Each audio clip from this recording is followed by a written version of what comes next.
말씀을 증거하는데, 오늘이 12월 첫째 주일입니다. 이제 1년으로 하면 마지막 한 달을 남겼는데, 시작도 중요하지만 시작보다 더 중요한 것이 끝이고, 안 그래요?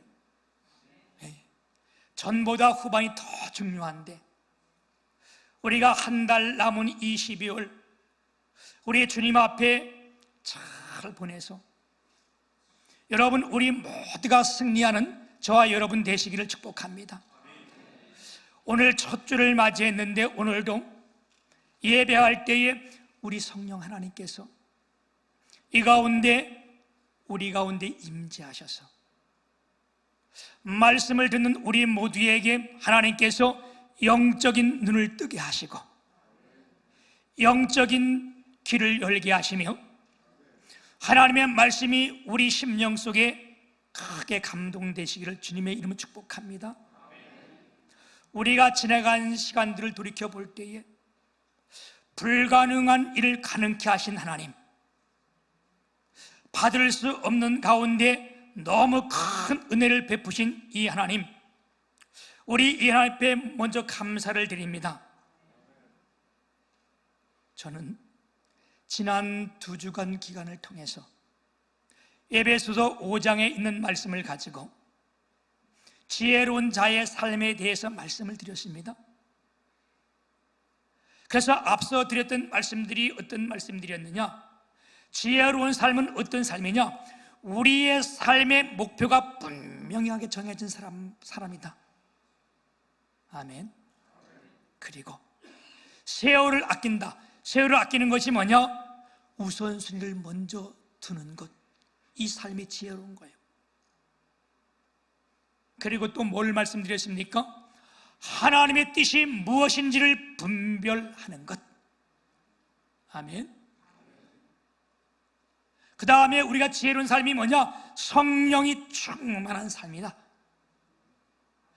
찬송과 감사하는 삶. 그리고 마지막으로 무슨 말씀했어요? 피차 복종하는 삶. 여러분, 이것을 한꺼번에 다 종합해 보면 우리가 무슨 말씀을 드릴 수 있는가 하면, 오늘 5장 1절에 그러므로 사랑을 받는 자녀같이 너희는 하나님을 본받는 자가 되고 그랬어요. 우리가 이 말씀을 한마디로 요약할 수 있다면 지혜로운 자의 삶이 뭐냐? 한마디로 하나님을 본받는 자의 삶이라는 거예요. 아멘.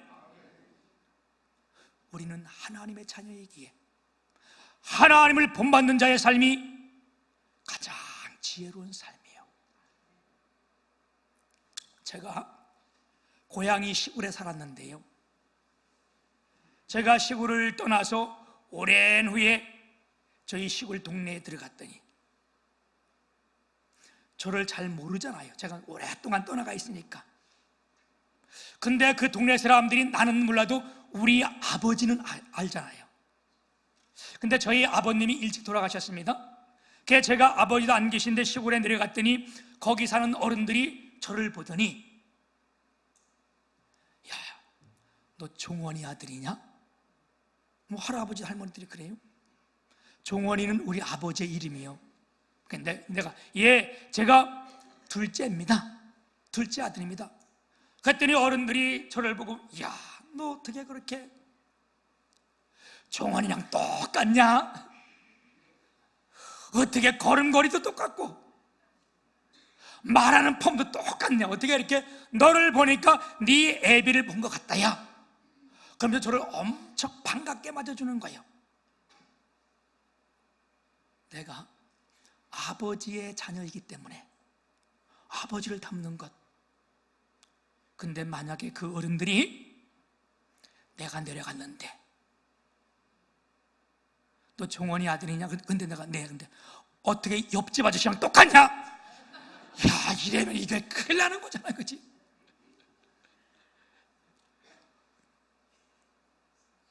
하나님의 자녀된 우리의 최고의 목표가 뭐냐? 우리는 주님을 닮아가는 겁니다. 아멘. 그래서 고린도전서 11장 1절에 보게 되면, 우리 같이 한번 합독하겠습니다. 시작. 내가 그리스도를 본받는 자가 된 것 같이 너희도 나를 본받는 자가 되라. 아멘. 오늘 바울 사도는 우리를 향하여, 오늘 예배하는 저와 여러분을 위하여 너희가 세상을 본받지 말라, 아니 세상을 본받으라, 이렇게 말씀하지 않았어요. 그렇죠? 세상을 본받지 말라는 거예요. 너희가 사람을 본받지 말라. 뭐라 했어요? 너는 나를 본받는 자가 되라. 이 말씀이 뭐예요? 내가 그리스도를 본받는 것처럼 네가 나를 본받으라. 이 말씀은 다시 말하면 너희는 하나님을 본받는 자가 되라. 아멘. 우리가 하나님을 본받을 때 이것이 우리가 가장 지혜로운 삶이고, 오늘 이 말씀을 통해서 오늘 우리가 주시는 하나님의 지혜로운 삶이 뭐냐? 첫째는요, 사랑하며 용서하는 자의 삶이 가장 지혜로운 자의 삶이라는 거예요. 우리가 고린도전서 12장에 보게 되면 여러 가지 은사들에 대해서 쭉 설명이 나옵니다. 그리고 고린도전서 12장 31절에 보게 되면 이렇게 말씀해요. 같이 한번 읽을게요. 시작. 너희는 더욱 큰 은사를 사모하라. 내가 또한 가장 좋은 길을 너희에게 보이리라. 성령의 은사들을 쭉 설명하고 나서 너희가 더 큰 은사를 사모하라. 내가 너에게 가장 좋은 길을 보이리. 그리고 나온 말씀이 고린도전서 13장 말씀입니다. 우리 고린도전서 13장 1절부터 3절까지 우리가 하나님의 말씀 같이 한번 우리 읽어보겠습니다. 시작. 내가 사람의 방언과 천사의 말을 할지라도 사랑이 없이는 소리나는 구리와 울리는 꽹가리가 되고, 내가 예언한 능력이 있어 모든 비밀과 모든 지식을 알고 또 산을 옮길 만한 모든 믿음이 있을지라도 사랑이 없으면 내가 아무것도 아니요, 내가 내게 있는 모든 것을 구제하고 또 내 몸을 불사른 데 내어줄지라도 사랑이 없으면 내게 아무 유익이 없느니라. 아멘.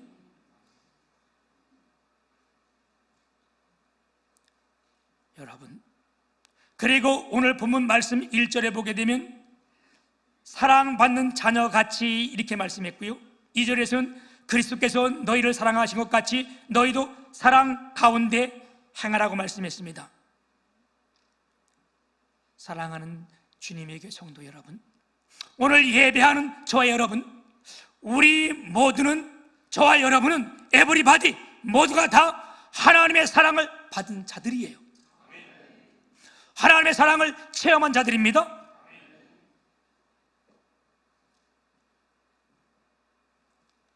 하나님이 세상을 이처럼 사랑하사 독생자를 주셨으니 이는 그를 믿는 자마다 멸망치 않고 영생을 얻게 하려 하심이라.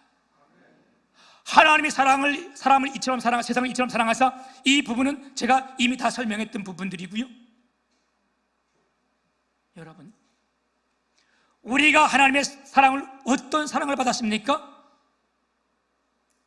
구체적으로 조금 더 이 하나님의 사랑을 말하면요, 우리의 머리로는 이해할 수 없는, 도저히 감당할 수 없는 이 사랑을 저와 여러분이 받은 거예요. 하나님이신 그분이 죄로 인하여 영원히 죽을 수밖에 없는 우리를 위하여 하나님께서 온 우주 만물을 창조하신 독생자 예수 그리스도를 이 땅에 보내주셨다는 거예요. 아멘. 보내주실 뿐만 아니라 우리의 모든 죄를 그에게 담당시키시고 그를 십자가에 죽이셨다는 거예요. 여러분, 이와 같은 하나님의 사랑은 우리의 머리로 이해가 되는 사랑이 아니요. 아멘. 그래서 요한복음 1장 1절에서 3절까지 이렇게 말씀하고 있습니다. 우리 이런 말씀을 같이 한번 우리 합독하게 할게요. 시작. 태초에 말씀이 계시니라. 이 말씀이 하나님과 함께 계셨으니 이 말씀이 곧 하나님이시라. 그가 태초에 하나님과 함께 계셨고 만물이 그로 말미암아 지은 바 되었으니 지은 것이 하나도 그가 없이는 된 것이 없느니라. 아멘. 그리고 요한복음 1장 14절에서 이렇게 말씀합니다. 같이 한번 읽습니다. 시작. 말씀이 육신이 되어 우리 가운데 거하심에 우리가 그의 영광을 보니 아버지의 독생자의 영광이요 은혜와 진리가 충만하더라. 아멘.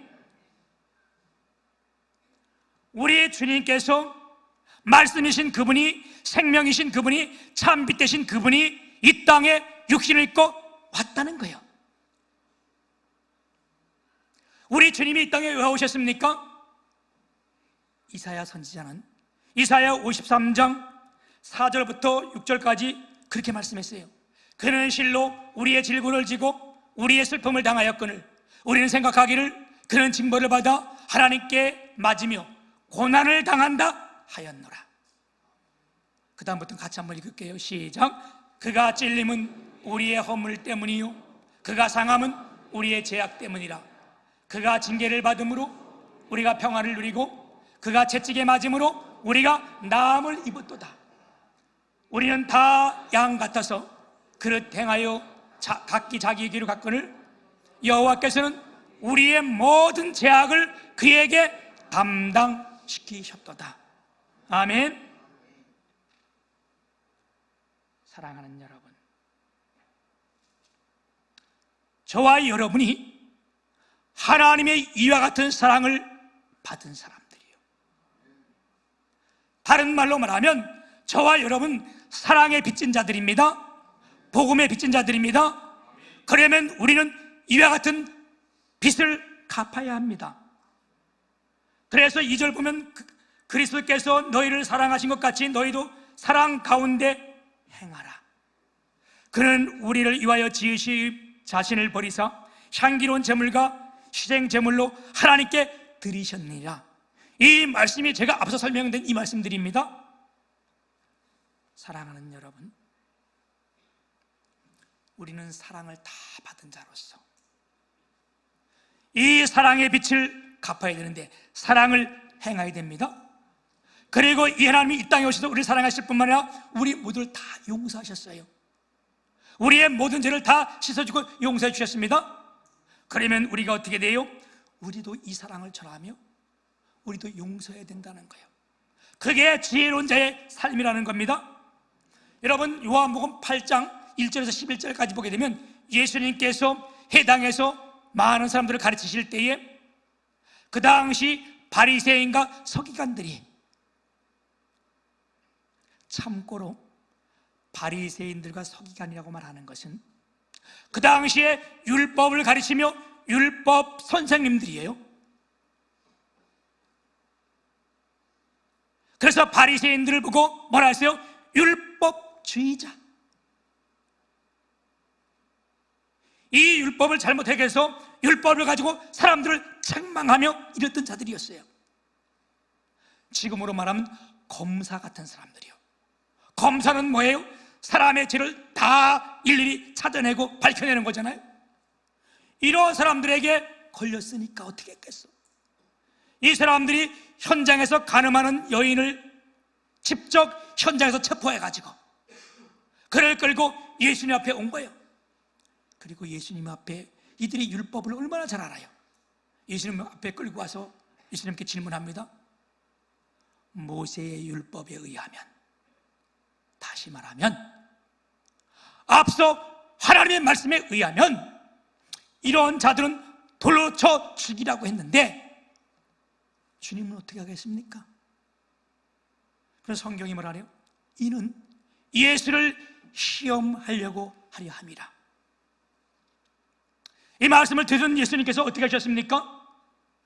그 모인 무리들 앞에서 예수님께서 그 자리에 앉으시면서 땅에다 글씨를 쓰신 거예요. 그 사람들이 그 글씨를 다 봤습니다. 그리고 일어나셔서 글을 읽은 사람들에게 뭐라고 말씀했어요? 너희 중에 누구든지 죄가 없는 자는 먼저 돌로 그를 쳐라.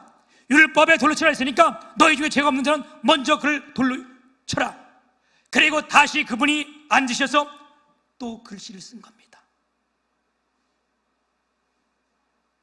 그 글씨를 바라봤던, 읽었던 사람들이 어떻게 했대요?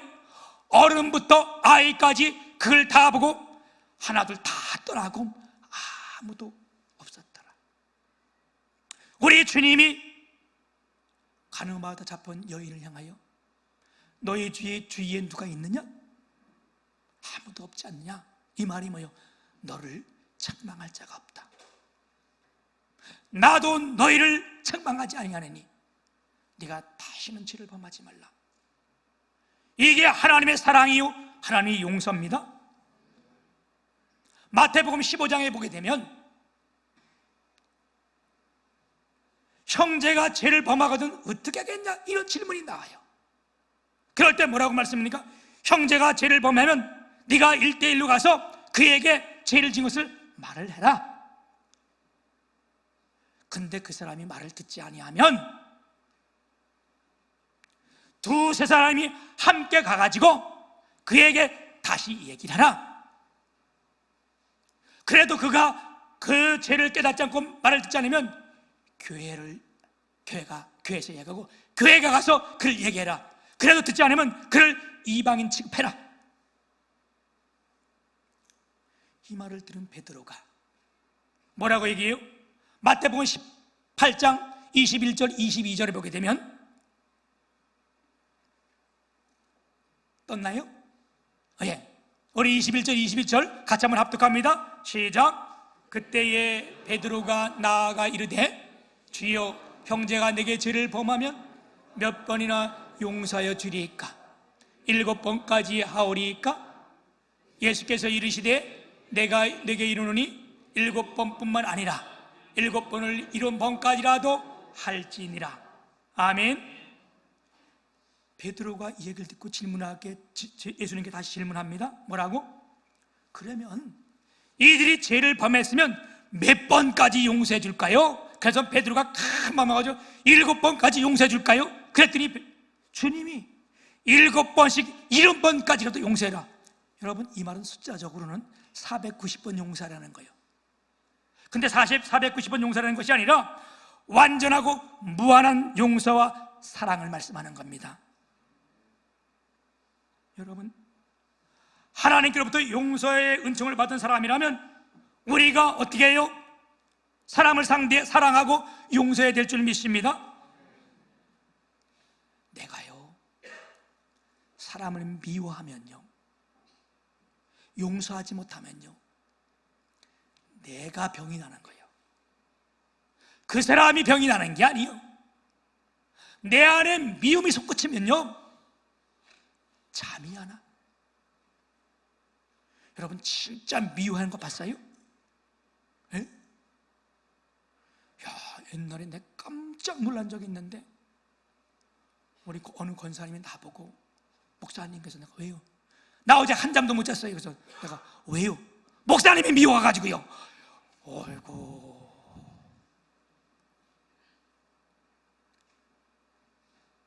여러분 우리가 누구를 미워하면 그 미워하는 사람이 해를 받는 게 아니에요. 내가 해를 입는 거예요. 제가 어릴 때 시골 사는데 우리 집 옆에 지나가면 보살이라는 사람이 살았어. 근데 옛날에는 중도 아니고 무당도 아니고 뭐 이런 사람을 집에서 이렇게 막 해놓고 그런 사람들 보살이라고 얘기를 했는데 또 보살이라니까 보살인지 알지면 내가 뭐 알겠어요, 그죠? 그런데 그분이 뭐 할 때 내가 뭔 미신을 섬겼던 거냐 막 뭐라 했더니 내가 어릴 때 그랬더니 이분이 엄청 나를 미워했나 봐요. 어느 날 내가 그 집 앞에 갔는데 그 당시 저희 시골에는 이 벽이 다 흙으로 되어 있는 벽이고 흙으로 다 바르고 나서 그 진흙을 다 이렇게 물에 풀어가지고 싹 바르면 그게 깨끗하게 이렇게 되거든요. 지금 시멘트 되는 것처럼 그런 벽이었어. 근데 그분이요, 그 벽에다가 얼굴을 하나 크게 그렸는데 내 얼굴을 그려놨다는 거예요. 그리고 내 얼굴을 그리고 눈을 그려놓고 코를 그려놓고 입을 그려놓고, 내가 아무리 못생겨도 그렇게 못생겼을까? 아이, 그분이 그린 거요, 완전 이거 우리가 뭐 북한 사람 그리면 그 당시 이렇게 도깨비처럼 그리지, 나를 그렇게 그려놓은 거예요. 여러분, 내가 그렇게 못생겼어요? 다 가서 보고 깜짝 놀랐어. 이게 나라는 거. 그런데요, 더 섬찟한 것은요, 그 사람이 나를 그림을 그려놓고 눈에다가 송곳을 쿡 꼽아놓은 거예요. 야, 내가 어릴 때. 그리고 뭐라고 얘기를 했냐면, 내가 네 눈이 멀게 하려고 송곳을 꽂고 자기가 기도를 한다는 거예요. 어릴 때 그 말을 듣는 내가 얼마나 큰 상처가 컸겠어요, 그죠? 자다가 내 눈이 감고 있는 막 만지기도 하고요. 그런데 여러분, 그때가 지금 벌써 얼마야? 50년이지 아니지? 그럼 내가 나이가 더 많다는 거 아닌가? 아니지? 한 30년 정도 지난 것 같아. 근데 지금까지 내 눈이 멀었습니까? 그런데요, 그분이 그렇게 하고 7년인가? 아니, 7년도 안 됐어. 한 5년 정도 됐을 거예요. 자기 집 앞에서 겨울에, 한겨울에 이유 없이 객사, 자기 집 앞에 길어서 얼어 죽었어요. 비참한 삶을 막아냈어요. 남을 미워해서 그런다고요? 그게 남한테 미치는 게 아니에요. 나를 그래서 그렇게 되는 게 아니에요. 남을 미워하고 남을 용서하지 않으면요, 내가 병이 나고 내가 저주를 받는 거예요. 아멘. 여러분, 우리가 사랑하며 용서하는 삶이 하나님이 말씀하신 지혜로운 삶이라는 거예요. 우리 서로 사랑합시다. 우리 용서합시다. 이게 지혜로운 삶이라는 거예요. 두 번째는요, 지혜로운 삶이 뭐냐? 악을 멀리하고 감사하며 빛의 자녀의 삶을 살아라는 거예요. 그래서 오늘 말씀 3절부터 보게 되면, 음행과 온갖 더러운 것과 탐욕은 너희 중에서 그 이름조차도 부르지 말라. 이는 성도의 마땅한 반이라. 4절에도요, 누추함과 어리석은 말이나 희롱의 말이 마땅치 아니하니 오히려 감사하는 말을 하라. 6절에도요, 누구든지 헛된 말로 너희를 속이지 못하게 하라. 이로 말미암아 하나님의 진노가 불순종의 아들들에게 임하나니. 7절에 그러므로 그들과 함께 하는 자가 되지 말라. 그런 자들과 상담하지 말고 그런 자들과 뭐하라? 함께 어울리지도 말라는 거예요. 아멘. 그런 사람들과 사귀지 말라는 거예요. 여러분, 복 있는 사람, 행복한 사람이 누굽니까? 시편 1편 1절부터 말씀 보면, 복 있는 사람은 악인의 길을 뭐하고? 쫓지 아니하고, 악인의 길은 악인과 상담하지 않는다는 거예요. 저기 떴네. 죄인들의 길에 서지 아니하며 오만한 자의 자리에 앉지 아니하고. 아멘. 우리 2, 3절은 같이 한번 읽을게요. 시작.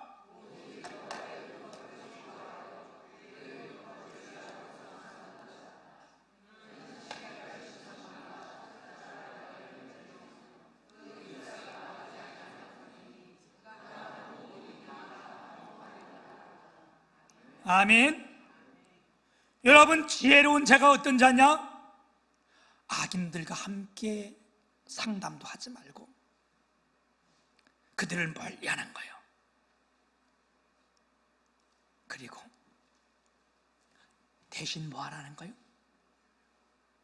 하나님의 말씀을 주야로 묵상하라는 거예요.